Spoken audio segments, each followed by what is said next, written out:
COP26 will be a moment of truth because we know that we are not on track yet to fight climate change.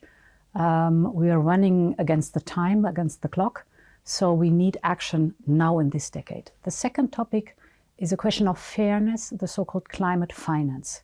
The developed countries have promised to support with $100 billion per year the most vulnerable and least developed countries, and we have to make good on this promise. Let's focus on the fairness one, because that is key. And actually, the G20 countries are responsible for 80% of the global greenhouse gas emissions. And yet, questions will also be asked and sacrifices will be asked of middle and low income countries.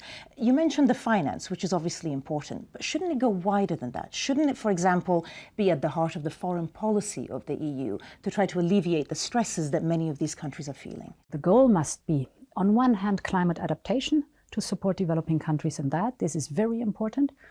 And on the other hand, to support that the developing countries do immediately leapfrog into clean, sustainable, at best circular economies.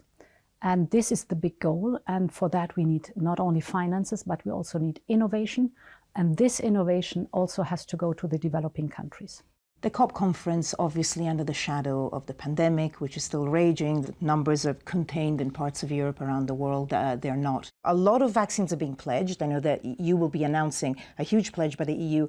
They're not being delivered, or certainly not delivered fast enough. Now, there's another proposal that says that actually what we should do is waive the patent of these vaccines, giving poorer nations the ability to produce their own vaccines. The EU does not support that proposal. But isn't that the answer, to give poorer nations the ability to help themselves? I fully subscribe the goal to give the developing countries the ability to help themselves with vaccines. Therefore, we proposed compulsory licensing, because waiving the patent doesn't bring you any manufacturing capacities. But compulsory licensing does that. And we have a second initiative.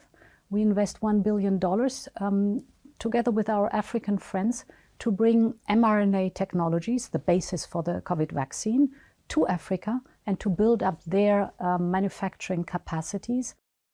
Let's shift the focus to Afghanistan now. Now, the EU is planning to reopen its diplomatic mission in Afghanistan, which obviously it closed when the Taliban took over back in August. It's also announced, or I believe you will announce, a support package of just over $1 billion to help the Afghan people. You've specifically said the Afghan people should not pay for the actions of the Taliban.